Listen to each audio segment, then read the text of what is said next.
Hello guys, तो चलिए शुरुआत करते हैं एक नए टॉपिक के साथ। इस वीडियो में पढ़ने वाले कॉमन मिस्टेक्स इन इंग्लिश। ये इस तरीके की मिस्टेक होती है जो हम अक्सर किया करते हैं लेकिन हमें पता ही नहीं चलती। तो इन मिस्टेक को हम सुधारने वाले और नई चीज़ सीखने वाले। वीडियो आपको पूरे ध्यान से देखनी है।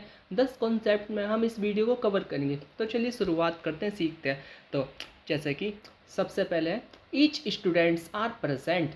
ईच, यदि ईच वर्ड दिख जाता है किसी सेंटेंस में, हम सोचते हैं ईच जो कि प्लूरल है, तो प्लूरल देख के हम आर का यूज़ कर देते हैं। तो ईच स्टूडेंट आर प्रेजेंट, जो कि आर ये कि गलत है। आर जो वर्ब यूज़ किया ये इनकरेक्ट है। तो जो करेक्ट वर्जन है इसका, each students is present, is use करना करेक्ट है इसका, क्योंकि ईच जो होता है ये सिंगुलर होता है। तो ईच के साथ हमेशा सिंगुलर वर्ब यूज़ की जाती है। अब थोड़ा रूल की तरफ जाते हैं। यदि सिंगुलर सब्जेक्ट होता है तो सिंगुलर वर्ब यूज़ की जाती है। यदि प्लूरल सब्जेक्ट होता है तो प्लूरल वर्ब यूज़ की जाती है। ईच जो कि सिंगुलर है तो सिंगुलर सब्जेक्ट है तो सिंगुलर वर्ब यूज़ करेंगे जो कि इज है। तो इसीलिए ईच के साथ हम सिंगुलर वर्ब ही यूज़ करेंगे, ये हमेशा याद रखना। अब सेकंड कॉन्सेप्ट है हमारा, he is good in English. तो जैसा सोचते हैं ना, किसी के प्रोफेशन को बताते हैं हम, किसी कौशल को बताते हैं तो हम कहते हैं वह इंग्लिश में अच्छा है, या फिर वह टीचर में अच्छा है, तो हम बोल देते हैं he is good in English. तो इन जो कि इनकरेक्ट माना जाता है, तो इसका करेक्ट वर्जन होगा he is good at English, वह इंग्लिश में अच्छा है। किसी के कौशल को बताने के लिए हमेशा एट का यूज़ करते हैं, इनका यूज़ नहीं करते। हिंदी में हम सोचते हैं कि वह इंग्लिश में अच्छा है तो मैं के लिए तो इन यूज़ करते हैं। यदि इन यूज़ कर देते हैं हम तो वो करेक्ट नहीं माना जाता, एट करेक्ट माना जाता है। तो ये हमेशा याद रखना। नेक्स्ट कॉन्सेप्ट 3 है, आई डिडंट वेंट देयर, मैं वहाँ नहीं गया। अब हम सोचते हैं डिड यूज़ हो गया तो सेकंड फॉर्म यूज़ की जाती है, तो डिड देख के ही हम सेकंड फॉर्म यूज़ कर देते हैं। तो हमने यहाँ पे यूज़ किया आई डिडंट वेंट देयर, मैं वहाँ नहीं गया, जो कि बिल्कुल इनकरेक्ट है। अब करेक्ट वर्जन इसका होगा आई डिडंट गो देयर, ये इसका करेक्ट वर्जन होगा। वो इसलिए क्योंकि डिडंट जो है ये पास्ट पास्ट नेगेटिव है, मीन्स यदि डिड नॉट दिख जाए तो उसके बाद वर्ब की फर्स्ट फॉर्म ही यूज़ होती है। डिड नॉट के बाद सॉल्यूशन इसका, डिडंट के बाद हमेशा वर्ब की फर्स्ट फॉर्म ही यूज़ होती है। ये करेक्ट वर्जन होता है। अब सेकंड फॉर्म कहाँ यूज़ होती है? जो पास्ट सिंपल पास्ट टेंस होता है उसके जो टेंस बनाते हैं तो वो वर्ब की सेकंड फॉर्म यूज़ किए जाते हैं सिंपल पास्ट में, तो वहाँ पे हम सेकंड फॉर्म यूज़ कर सकते हैं। लेकिन यदि नेगेटिव सेंटेंस या इंटरोगेटिव सेंटेंस जहाँ पे डिड का यूज़ दिख जाए तो वहाँ पे हमेशा वर्ब की फर्स्ट फॉर्म ही यूज़ की जाती है। ये करेक्ट वर्जन होता है इसका। आपने टेंस पढ़ेंगे तो आपको सिंपल तरीके से पता है।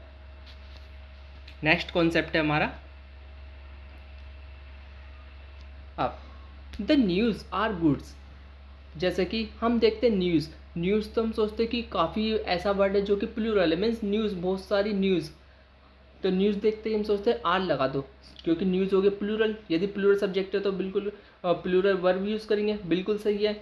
यदि हम देखें न्यूज़ जो कि अनकाउंटेबल वर्ड है, अनकाउंटेबल है तो ये सिंगुलर माना जाता है। तो जो न्यूज़ है ये हमेशा सिंगुलर ही मानते हैं। यदि सिंगुलर है तो सिंगुलर यूज़ करेंगे वर्ब, तो इसके लिए करेक्ट वर्जन यूज़ करें न्यूज़ इज़ ए गुड, और न्यूज़ आर गुड ये इनकरेक्ट है क्योंकि न्यूज़ हमारी सिंगुलर है। नेक्स्ट है हमारा कॉन्सेप्ट 5, अब she is married with him. जैसे कि हम कहते हैं कि उसने उससे शादी की, मतलब उसने उसके साथ शादी की, तो साथ देख के हम विद का यूज़ कर देते हैं। तो जब हम विद का यूज़ करते हैं तो वो इनकरेक्ट प्रीपोजिशन मानी जाती है। अब इसके करेक्ट वर्जन होगा she is married to him, उसने उससे शादी की। तो मैरिड के साथ हम टू का यूज़ करते हैं। सिंपल क्लियर, विद का यूज़ नहीं करना, टू का यूज़ करना है। नेक्स्ट कॉन्सेप्ट है हमारा वन ऑफ माई फ्रेंड। जैसे कि हम देखते हैं किसी सेंटेंस में वन ऑफ दिख जाता है तो हम नॉर्मली फ्रेंड यूज़ कर देते हैं, क्योंकि वन एक हो गया, सिंगुलर देख के हम फ्रेंड का यूज़ करते हैं, लेकिन ये इनकरेक्ट है। अब इसका करेक्ट वर्जन है वन ऑफ माई फ्रेंड्स।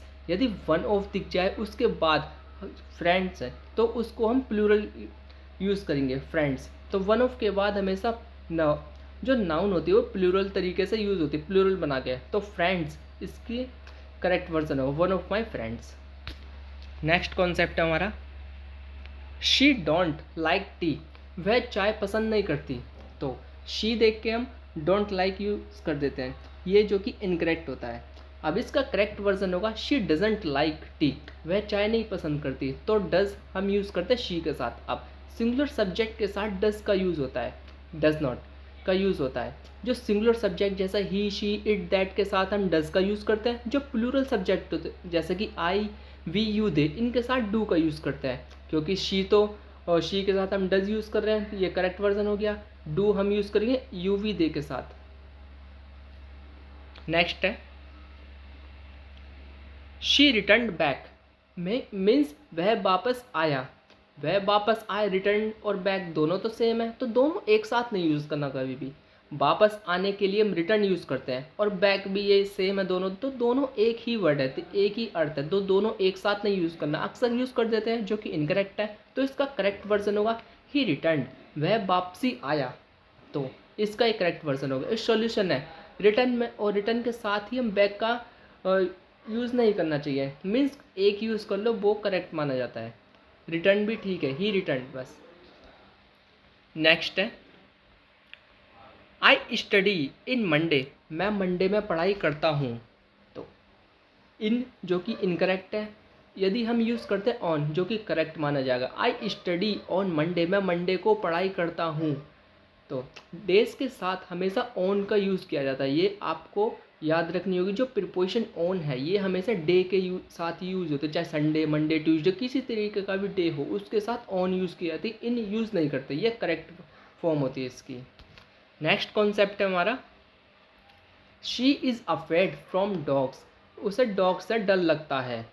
तो हम देखते हैं कि हिंदी का जो सेंटेंस है से आ रहा है इसमें, जैसे उसे डॉग से डर लगता है, तो से दिख गया, से देख के हम फ्रॉम यूज़ कर देते हैं जो कि इनकरेक्ट है, मिस्टेक है।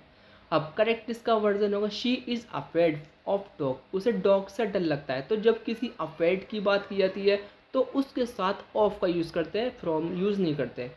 तो मुझे उम्मीद है आपने इस वीडियो में काफ़ी चीज़ें सीखी होंगी। तो इसी तरह चीज़ों को सीखते रहिए और आप हमारे चैनल को सब्सक्राइब कर सकते हैं। इसी तरह की चीज़ों को हम लाते रहते हैं और आगे बढ़ते रहते हैं। तो थैंक्स फॉर वॉचिंग।